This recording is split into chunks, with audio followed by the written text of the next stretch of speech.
Assalamualaikum warahmatullahi wabarakatuh. Alhamdulillahirabbil alamin. Bertemu kembali dengan saya Ratna Haryaningsih di channel Ngaji Bareng 04. Kali ini kita akan mengurai hukum-hukum tajwid yang terdapat pada surah Al-Maidah ayat 76.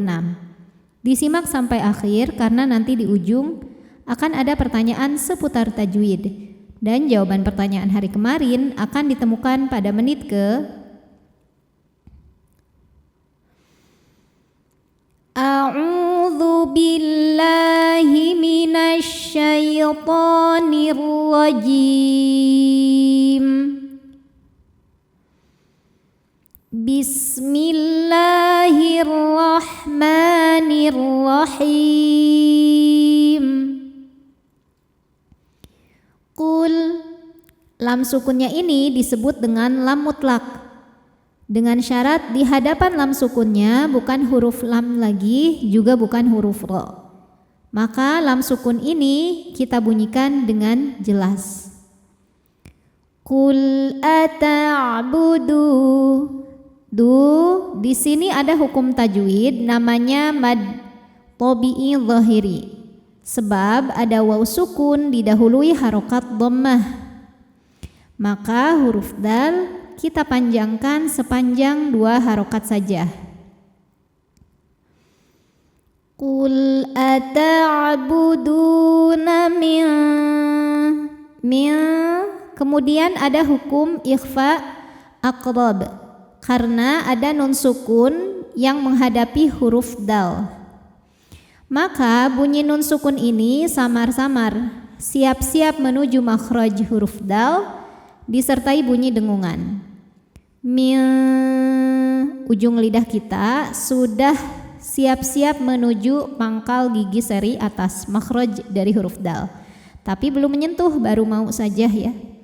Sehingga ini suara yang masuk hidungnya sedikit, aliran suara yang keluar dari mulut masih banyak.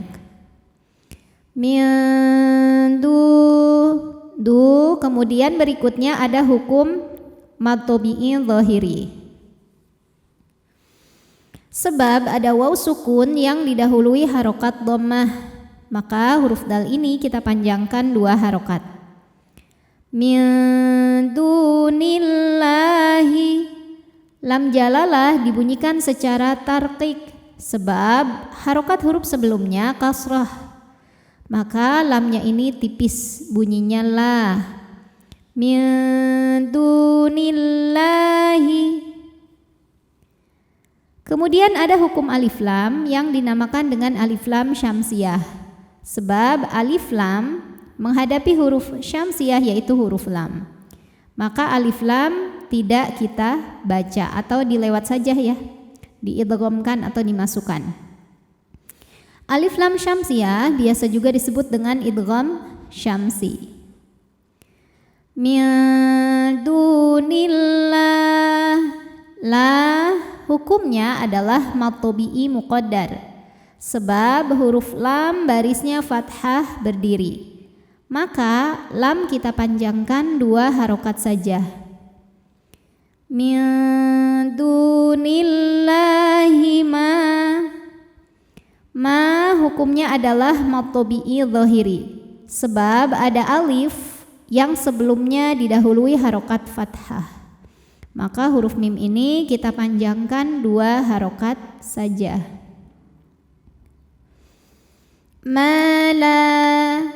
La juga sama, hukumnya ini adalah mad tabi'i zahiri. Sebab ada alif yang didahului harokat fathah. Maka huruf lam kita bunyikan panjang 2 harokat. Yam. Kemudian berikutnya ada hukum izhar syafawi. Karena mim sukun menghadapi huruf yang bukan mim, bukan juga ba. Maka mim sukun kita bunyikan dengan bunyi M jelas. Izhar ya, tidak ditahan. Ma la yamliku lakum. Ada hukum izhar syafawi. Karena mim sukun menghadapi huruf selain mim dan ba. Di sini hurufnya adalah huruf dhad. Maka mim sukun dibunyikan dengan jelas. M bunyinya ya dan tidak ditahan. Lakum darraw. Huruf ra dibunyikan secara tafkhim karena ra berharokat di atas yaitu fathah tanwin. Maka ra dibunyikan dengan tebal. Darraw. Lalu berikutnya ada hukum idgham bi gunnah karena ada tanwin fathah menghadapi huruf waw. Maka tanwin dileburkan ke waw disertai bunyi dengung. Jadi di sini tahan ya. Darraw wala. La hukumnya ini adalah mad tabi'i zahiri karena ada alif didahului harokat fathah. Maka huruf lam ini kita panjangkan 2 harokat. Wala naf'a. Ketika berhenti di a, ini hukumnya adalah mad iwad karena ada baris tanwin fathah yang diwaqafkan. Cara bacanya baris 2-nya ini jadi 1, jadi fathah ya. Naf'a dan panjang 2 harokat. Naf'a. Di atasnya ada tanda waqaf namanya al-waqfu aula, artinya berhenti lebih utama. Wallahu.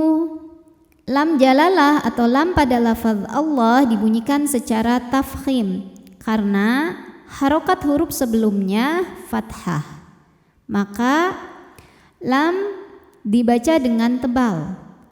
Wallahu. Kemudian alif lamnya dinamakan dengan alif lam syamsiyah sebab alif lam menghadapi huruf syamsiyah yaitu huruf lam. Maka cara bacanya alif lam dilewat tidak dibaca. Dimasukkan langsung ke huruf lam berikutnya atau diidghamkan. Dinamakan dengan idgham syamsi. Wallah. Ma hukumnya adalah mad tabi'i muqaddar karena huruf lam berbaris fathah berdiri. Maka lam dipanjangkan 2 harokat. Wallahu huwas. Kemudian alif lamnya dinamakan dengan alif lam syamsiyah sebab alif lam menghadapi huruf syamsiyah yaitu sin. Maka alif lam tidak kita baca atau kita lewat saja ya, dinamakan dengan idgham syamsi. Huwas-sami. Mi hukumnya adalah mad tabi'i zahiri sebab ada ya sukun didahului harokat kasrah. Maka mim dipanjangkan 2 harokat. Sami'ul. Kemudian ada hukum alif lam qamariyah sebab ada alif lam yang menghadapi huruf qamariyah yaitu huruf ain. Maka lam sukun dibaca idhar atau jelas. Sami'ul alim. Lim hukumnya adalah mad arid li sukun karena mad tabi'i bertemu dengan huruf yang disukunkan karena waqaf. Mad tabi'inya adalah ya sukun didahului harokat kasrah, kemudian huruf yang disukunkannya adalah mim. Maka huruf lam kita panjangkan sepanjang 2, 4 atau 6 harokat asal konsisten dalam sekali bacaan. Alim. A'udzu billahi minasy syaithanir rajim. Bismillahirrahmanirrahim. Qul ata'buduna min dunillahi ma la yamliku lakum darran wala naf'a. Wallahu huwas sami'ul alim. Pertanyaan hari ini, sebutkan nama hukum tajwid dari yang saya tunjuk apabila berhenti. Hukumnya apa, sebabnya apa, dan bagaimana cara bacanya. Shadaqallahul azim. Wassalamualaikum warahmatullahi wabarakatuh.